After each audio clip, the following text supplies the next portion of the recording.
Okay, so next week will be our last class for the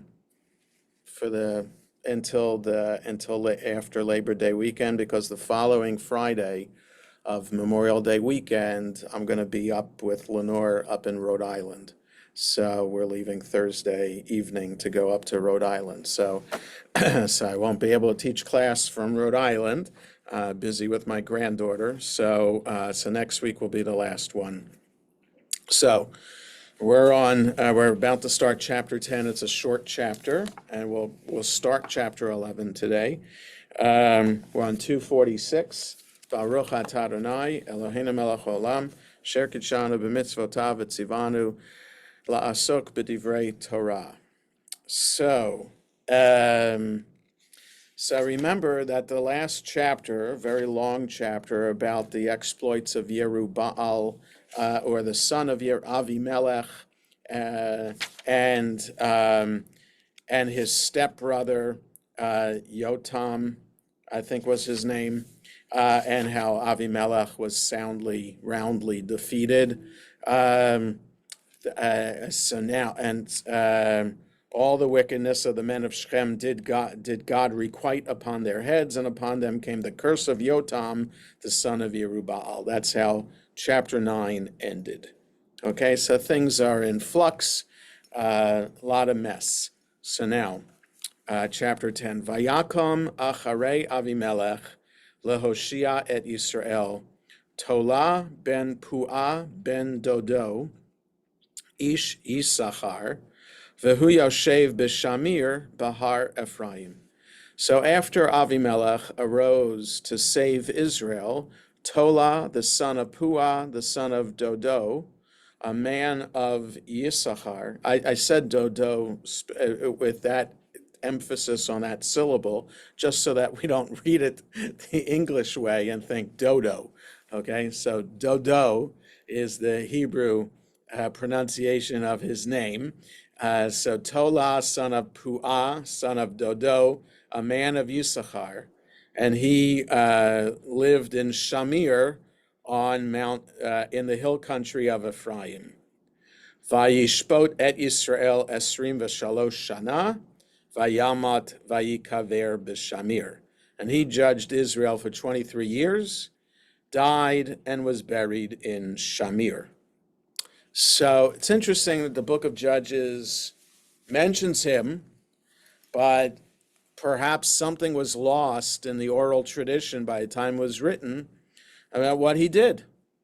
He ruled as a judge for 23 years. How come there's nothing in the book about what happened during his 23 years?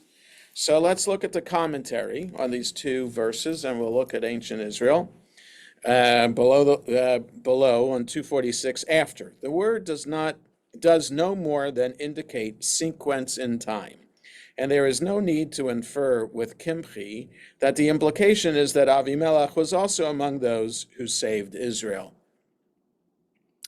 Right, so in other words, grammatically, it might be understood that Avimelech saved Israel, but it's quite the opposite, and it's just that the word acharei, after, just means chronologically. Tola, the name was given to a son of Yisachar who founded a clan. This judge accordingly bore the name of his ancestor. Puah, in the passages cited in the preceding note, the name is borne by Tola's brother.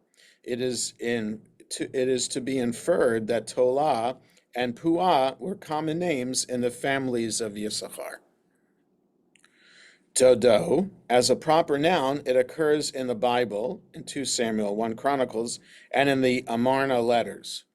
The Amarna letters are some archaeological dig in the Tell of Amarna, which is somewhere in Syria today, where they found all these cuneiform tablets from pre-biblical times, and in whatever language, was it Ugaritic or something like that? That's a Semitic language, a pre-Hebrew Semitic language.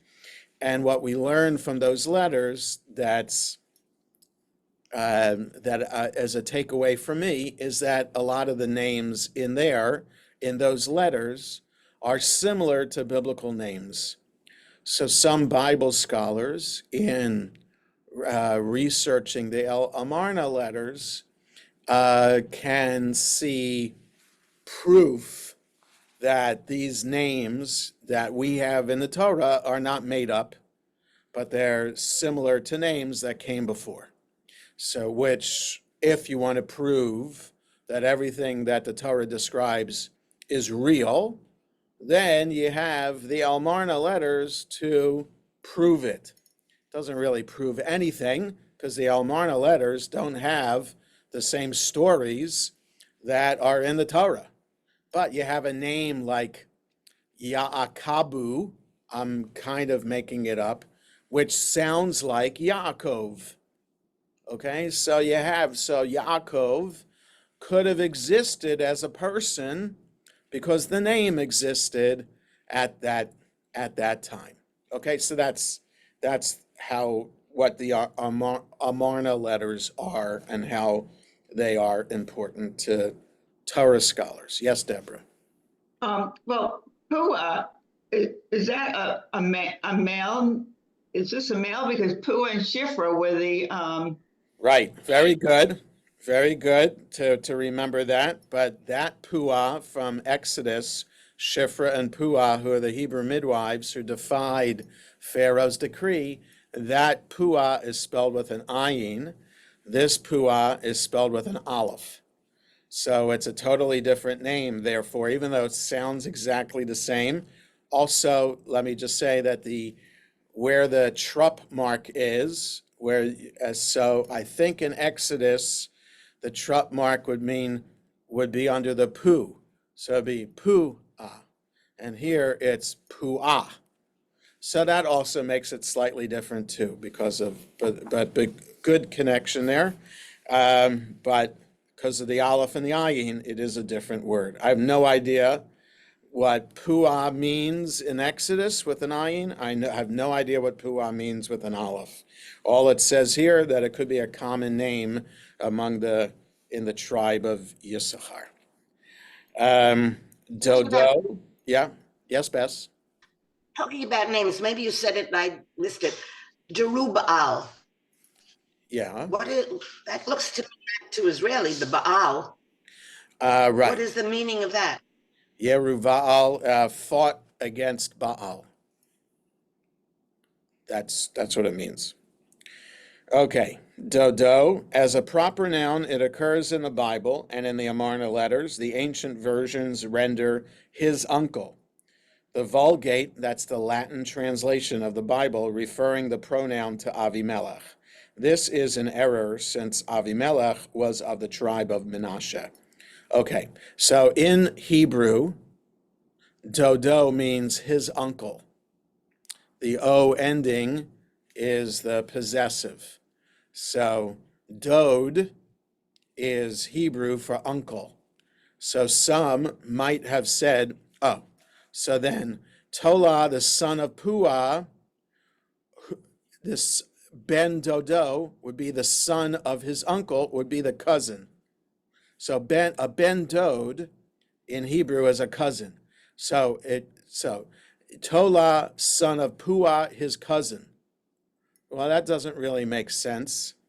Man of Issachar. So Dodo can't mean his uncle. It has to be a name.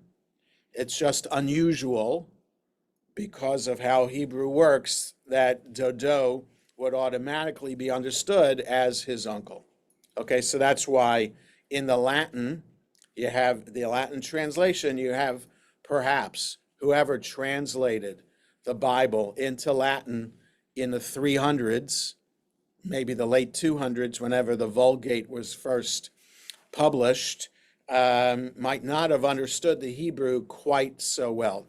It's from the Vulgate also, by the way, that we get the understanding when Moses came down the mountain the second time with the second set of 10 commandments, there was a glow about him.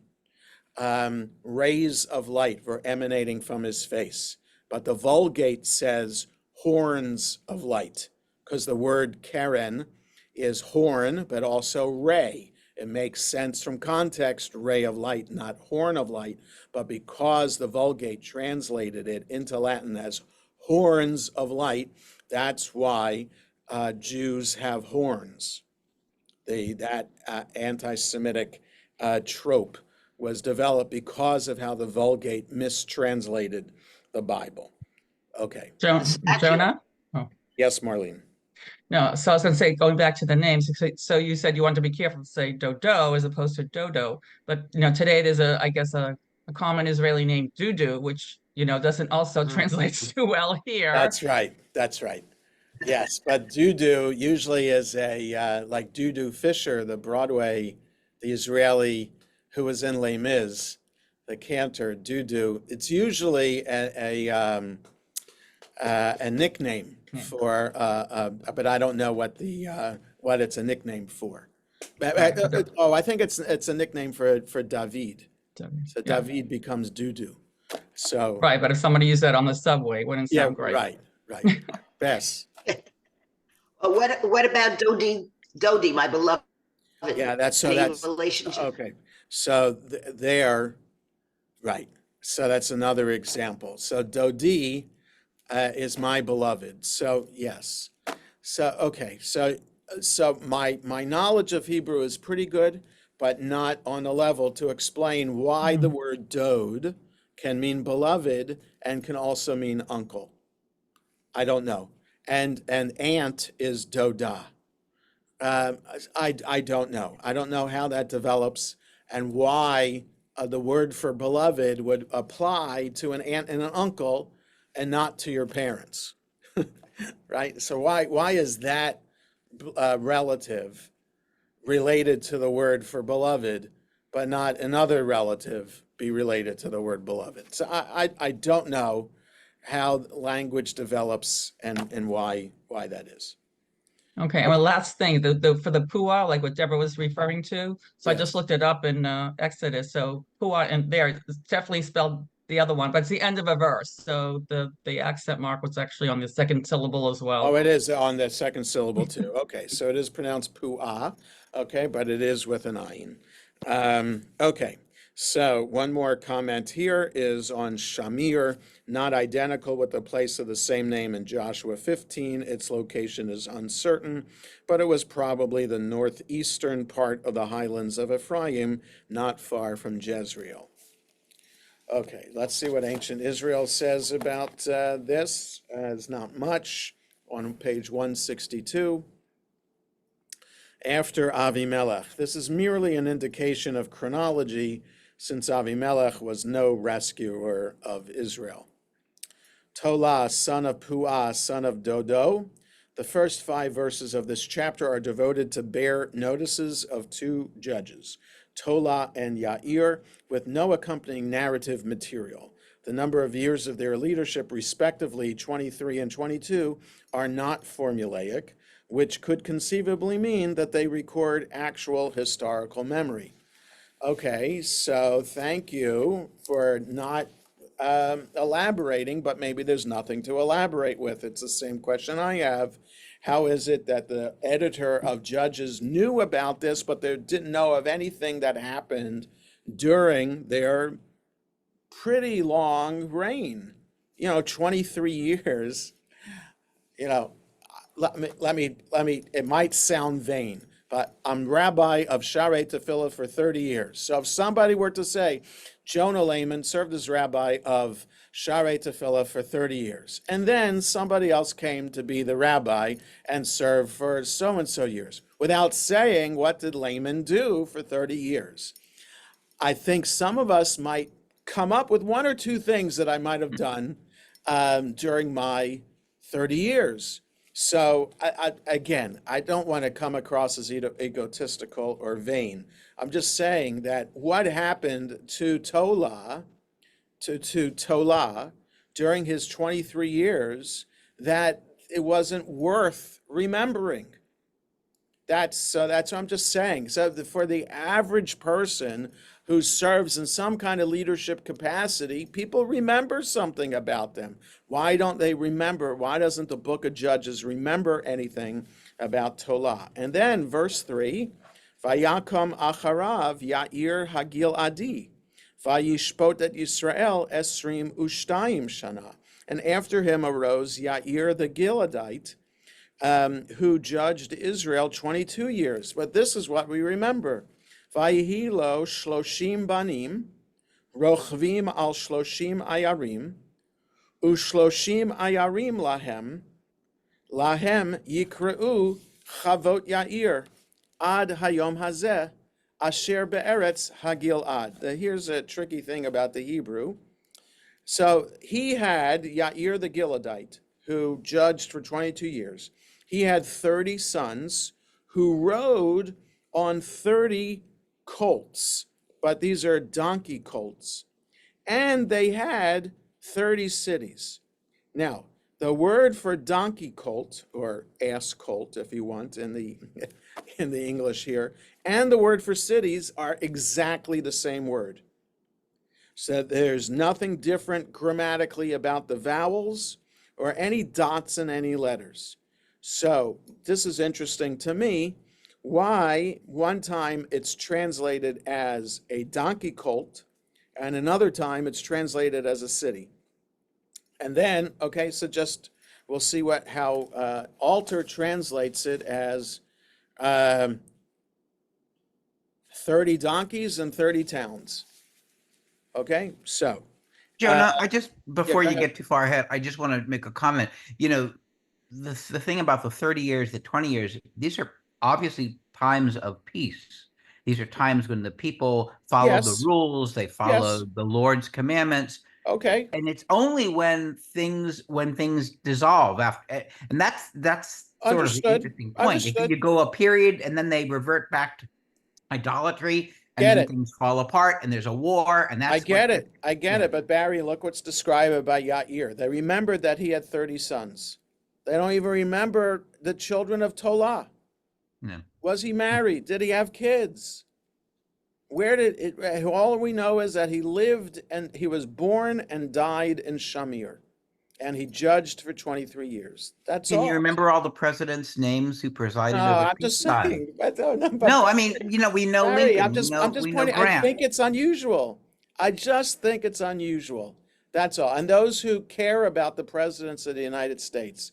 Okay, so yeah, I could recognize their names, but I cannot list all of the presidents all in a row. But could I remember something that happened in all the presidents' times? No, because I'm not that up on US history. But if I was, then I could name something that happened during each and every one of the presidents of the United States. Even the one who was president for 2 months maybe and died of pneumonia, right? There's something that we remember. Now, we remember that because it's closer, even though, we're coming up on the 250th birthday of America, it's still 250 years. But so now the book of Judges, when was it edited? We don't know when it was edited, but if it was edited in the time of the kings of Israel, let's say King David, King Solomon, maybe. So if it was King David, King Solomon, that's 200 years after the time of the book of Judges. Or if it was in the time closer to the Babylonian exile, then okay, that's more time that goes by. So maybe stories get forgotten. So it depends. I'm just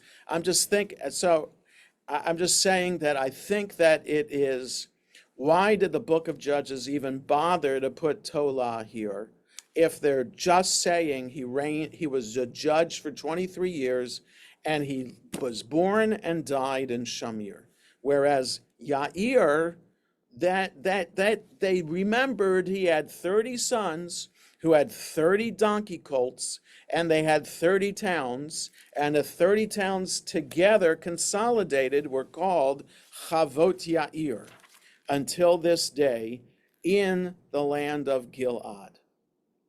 And 5, Vayamot Yair Vayikaver Bekamon. And Yair died, and he was buried in Kamon. Okay, so I'm making too much of it, but I'm just thinking that it's just something worth saying. So, But much of the Jewish Bible is the chronology of who begat, yeah, that's who true. led. So I think it's consistent with that. Okay, maybe. Yeah, it could fit in that. Yes, like in Genesis, we have the generations from Adam to Noah, and then you also have from Noah to Abraham. The book of Chronicles is chock full of chronologies like that. The one time that I read it for a rabbinical school class, so there's lots of that. So yes, for some people, those records are important and even interesting to read. Okay, so the brief comment here on these verses, Yair, it was the name of Menashe's son, Numbers 32, Deuteronomy 3, Kings 4. The judge belonged to that tribe. Gileadite, he therefore came from east of the Jordan, from that half of Menashe that's on the other side of the Jordan. Ass colts, an indication of their owner's rank and affluence in the east. Cities, Hebrew ayarim, the same noun as for ass colts, an intentional play on words. Chavot Yair, that is the villages of Yair, see on Joshua 13. Besides Chavot Yair in Gilad, mentioned again in 1 Kings, there was another in Bashan, see Deuteronomy 3 and Joshua 13. The latter consisting of 60 cities. That was the original Chavot Yair, after which this one was named. So it's confusing. There are 2 different Chavot Yairs, one with 60 towns, this one with 30 towns. Kamon, perhaps the modern Kumen, east of the Jordan. Josephus describes it as a city of Gilead. Okay, so now let's see what Alter says here. Back to 162. He had 30 sons who rode on 30 donkeys. In this period, donkeys, not horses, were the usual mounts for nobility. The number of sons, donkeys, and towns look formulaic, but the detail about riding is odd enough that it might reflect a remembered historical fact.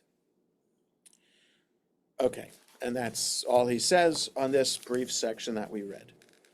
So now, let's do six to the end. Vayosifu b'nei Yisrael la'asot hara be'enei Adonai v'ya'avdu et ha'be'alim ve'et ha'ashtarot ve'et Elohei Aram ve'et Elohei Tzidon ve'et Elohei Moav ve'et Elohei v'nei Ammon ve'et Elohei Flishtim ve'ya'azvu et Adonai ve'lo avaduhu. So the people of Israel again started to do bad or evil in the eyes of God, and they worshipped the Baalim, the Ashtarot, the gods of Aram, the gods of Sidon, and the gods of Moab, and the gods of the Ammonites, and the gods of the Philistines. And they forsook God and did not worship him. 7. Vayichar af Adonai b'Yisrael, vayimkerem biyad Plishtim uviyad b'nei Ammon. And God's anger grew, or was kindled against Israel, and he gave them over into the hands of the Philistines and the hands of the Ammonites. Vayir atzu, so there's an asterisk there, right after the number 8, before the letter Vav, and that refers right there in the small print, Chatzi HaSefer B'Pesukim. We've gotten to the halfway mark in the book of Judges based on how many verses there are total in the book of Judges. So, Vayir atzu, Vayerotzitzu, et b'nei Yisrael, b'shana hahi, Shmona esrei shana, et kol b'nei Yisrael, asher be'ever hayarden, be'eretz ha'emori, asher be'gilad. And they oppressed and crushed the people of Israel that year. 18 years, all the people of Israel that were beyond the Jordan in the land of the Amorites, which is in Gilad. So it's just unusual Hebrew. Was it just that year? Or if it was 18 years, why doesn't it just say they oppressed them for 18 years? Why does that year? Or maybe it's that year that it started, and then it continued for 18 years. 9, Vaya'avru b'nei Ammon et hayarden lehilachem gam b'Yehuda uvevinyamin uveveit Ephraim v'atetzer leYisrael ma'od. And so the Ammonites crossed over the Jordan to wage war in Judah and in Benjamin and in the house of Ephraim, so that Israel, and they caused trouble, a lot of trouble to Israel. Vayiz'aku b'nei Yisrael el Adonai lemor chatanu lach, v'chi azavnu et Eloheinu, v'na'avod et ha'be'alim. So the people of Israel cried out to God, saying, we've sinned before you, and we have forsaken our God, and we have worshipped the Baalim. 11, Vayomer Adonai el b'nei Yisrael, Halo mimitzrayim, umin ha'emori, min b'nei Ammon, umin plishtim. God said to the people of Israel, did I not save you from Egypt and from the Amorites, from the Ammonites, and from the Philistines? 12. So how is God saying this to the people of Israel, by the way? Okay, so that's interesting. Well, who's the judge here? That's the spokesperson for God speaking to Israel. So it's just a question to think about. Like, who's making this comment, and whose perspective is it that God's anger was kindled against Israel, causing the Ammonites and the Philistines to take over the country, right? And how did the people say to God? Like, was there one person representing all of Israel crying out to God? Where were they saying this to God? So did this take place in the Mishkan? We don't know. So somehow the oral tradition got passed down that something happened at this time, and this is the religious perspective we're supposed to have on what happened at that time. 12, it's Sidoni, so we shouldn't have stopped at 11. It's so God is saying to Israel, haven't I saved you from Egypt, the Amorites, the Philistines? And he's going on in 12, it's Sidonim, va'amalek, uma'on, lachatzu etchem, just a second, my page here. Va'titz'aku elai va'oshia etchem miyadam, and the Sidonites and Amalek and Ma'on, the Ma'onites, oppressed you, and you cried out to me, and I saved you from their hand. 13, Va'atem azavtem oti, v'ta'avdu Elohim acherim, lachein lo osif, lahoshia etchem. And you have forsaken me and worshipped other gods. Therefore, I'm not going to save you again. You're on your own. 14, Lechu v'za'aku el ha'elohim asher bechartem bam. Hema yoshiu lachem be'et saratchem. Go cry out to the gods that you've chosen. They'll save you in the time of your trouble. So it's just interesting that whoever's editing the book of Judges is making God into a sarcastic God. 15, Vayomru b'nei Yisrael el Adonai, Chatanu, aseh ata lanu, kechol hatov be'enecha, ach hatzilenu na hayom hazeh. The people of Israel said to God, we have sinned. Do for us all the good in your eyes, but save us, please, today. Vayasiru et Elohei hanechar bekirbam, vayavdu et Adonai, vatiktsar nafsho ba'amal Yisrael. they took away or got rid of the foreign gods in their midst, and they worshiped God. And now this is an anthropomorphism. God's soul was grieved for the misery of Israel. Vatiktsar nafsho, so his soul was grieved. Who's the his? The his seems to be God, and that's why it's a capital H in the English translation. God's soul was grieved for the misery of Israel. Let's see how Alter translates that. And God could not bear the misery of Israel. That's how Alter translates it. 17, Vayitz'aku b'nei Ammon, Vayitz'aku b'nei Ammon, Vayachanu ba'Gilad, Vayasfu b'nei Yisrael, Vayachanu ba'Mitzpah. So the Ammonites gathered and camped in Gilad, and Israel gathered, just a different word. So Yitz'aku is gathered and Yeyasfu is gathered, and they camped in Mitzpah. Mitzpah becomes an important place. Saul, I think, was anointed king of Israel in Mitzpah. Other things like that happened in Mitzpah. Vayomru ha'am sarei Gilad ish el re'ehu mi ha'ish asher yachel lihilachem bivnei Ammon yeh larosh l'chol yoshvei Gilad. And the people, the officers or the princes of Gilad said one to another, who's the man who's going to begin fighting against the Ammonites? He'll be the head of all of us for all those who inhabit Gilead. Okay, so this is the end of chapter 10. So it's an unusual ending. You'd think it would keep on going, and maybe the editors of the Bible would divide up the chapter differently, but this is where it was decided to end. Yes, Bess? We know where Mitzpah is? Well, we'll see in the comment below to see where it suggests it might be. Okay, let's go back to 247 for the comments from verses 6 until the end of the chapter.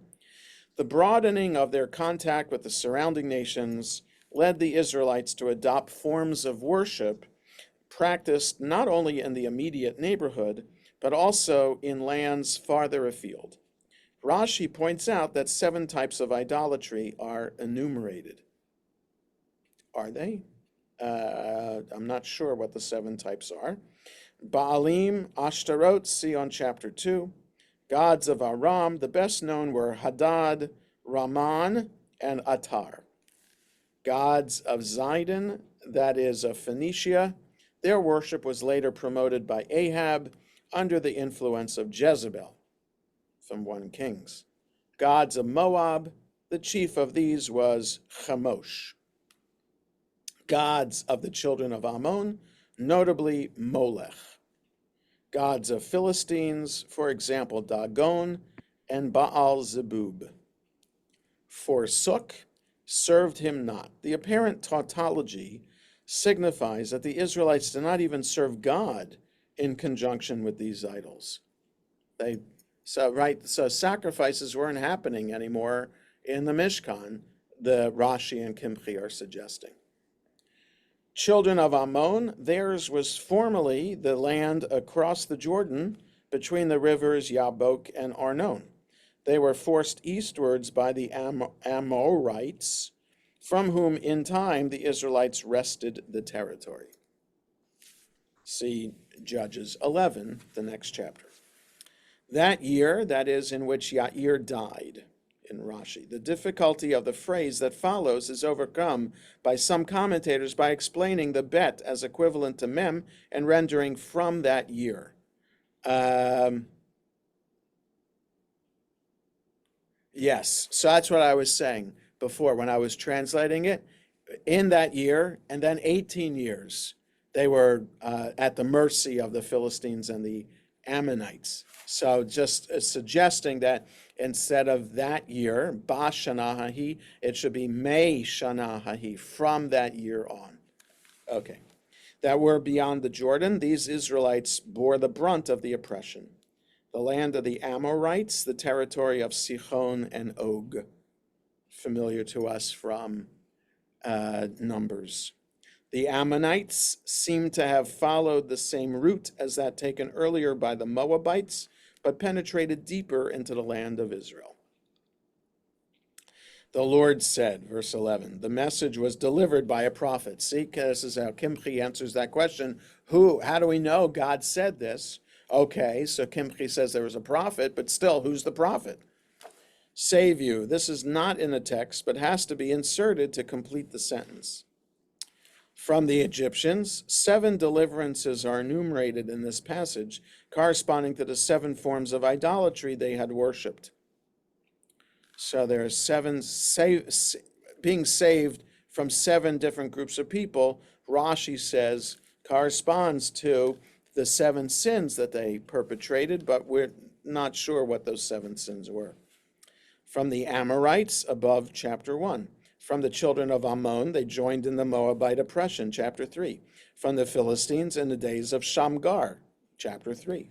The Sidonians, that is the Phoenicians, probably in the oppression of Yavin, chapter 4. The Amalekites are allied to Eglon, chapter 3. The Maonites, there is no record of oppression by this people during the period reviewed. The Septuagint reads Midian. So that's interesting. So if you look at the Hebrew word on the bottom of 248, the second word there, ma'on, it takes a lot of changing around to change the ayin to a letter dalid and the vav to a letter yud in order to make it Midian. So the Septuagint changes it to make it make sense because we hadn't seen Ma'on before, but we saw Midian before. Okay? So, this just adds to the legend of how the Septuagint was written. The legend is that the leader of Egypt forced 70 different rabbis to be isolated in a palace in Egypt and translate the Bible into Greek. And all 70 had to be exactly the same, or else there'd be great punishment or torment to the Jewish community at the time. That's the legend behind it. And all 70 wrote the exact same translation. The problem with that is that the translation includes something like this, a change in the text. So according to the legend, all 70 would have had to change the text in the exact same way. And not just here, but there are lots of other changes the Septuagint makes to the text of the Bible that we have. Okay? Anyway, so we go on. We have sinned. True repentance begins with confession of sin. It must, however, be followed by abandonment of the evil and a return to the ways of righteousness. This happened in the present instance. Whatsoever seems good unto thee, it was better to throw themselves upon the mercy of God than to be the victims of human cruelty. His soul was grieved, and anthropomorphism. Maimonides defined the noun nephesh in such a connection as will. The divine will was that Israel's sufferings should cease. Maimonides, who is a rationalist and doesn't like anthropomorphisms, will often have to interpret clear anthropomorphisms in a way that, like, God's outstretched arm, mighty hand and outstretched arm, things like that. Maimonides just says as a metaphor. Okay.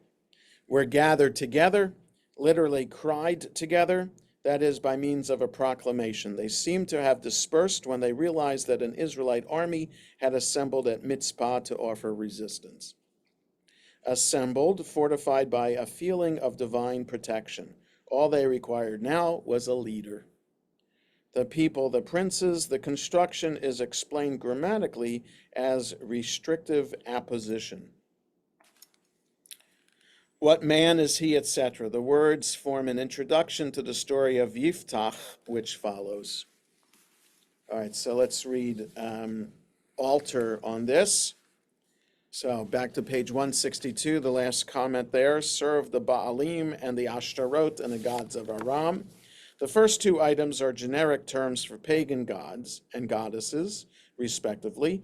Adding the gods of the 5 surrounding peoples mentioned here, one comes to the formulaic number 7.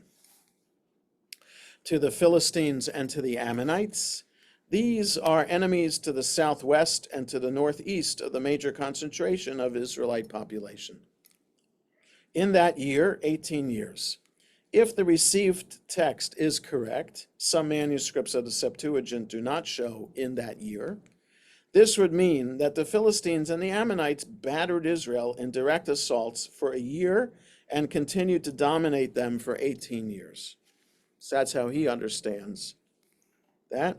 Was it not from Egypt? The syntax is a little odd, but this is probably best construed as a periodic sentence continuing to the end of verse 12, with the verb rescued referring back to the chain of nations, most of which are preceded by from. Rashi neatly observes 7 rescues appear here corresponding to the 7 idolatries that they practiced. We have offended. God's sarcastic invitation to Israel to turn for help to the gods it has worshipped drives home to them the point that only God can save them from their enemies. Do to us whatever is good in your eyes. The Hebrew uses an emphatic form, literally, you do to us. What they are saying is that they are ready to submit to punishment for their defection, but they nevertheless implore God to rescue them from oppression, which is too unbearable a punishment. And the Ammonites were mustered. A new unit begins here. The circumstances for the impending battle with the Ammonites are established, and the need for a military leader sets the stage for the appearance of Yiftach. The troops, the commanders of Gilead. Perhaps Am here means people. The appositional phrase, the commanders of Gilead, is awkward and might be a scribal gloss. The man who begins to do battle, they scarcely permit themselves to imagine victory, but are prepared to proclaim as chief whoever will dare to fight the Ammonites. Yes, Bess? 3 things, and I hope that heck I can remember 3 things. Number 1, the asterisk was before verse 8, Yes. saying it's half. Yes, half the book in verses. But there are 18 verses, not 16. Half of the book. If we take all the verses of the entire book of Judges, Not the chapter. verses, all the sentences of the, and then you count how many sentences there are. You take half of the sentences and you arrive at that sentence right there. Of all of Judges. Of all of Judges, that's what I it's. think Of you've been chapter. Judges. Okay. Second thing is, it doesn't say where Mitzpah is. Right. And in case I forget, the third thing is, how could a manuscript not say in that year? Can it just drop something? Because it would that sentence would make sense. This is verse 8. And they oppressed and crushed the children of Israel for 18 years.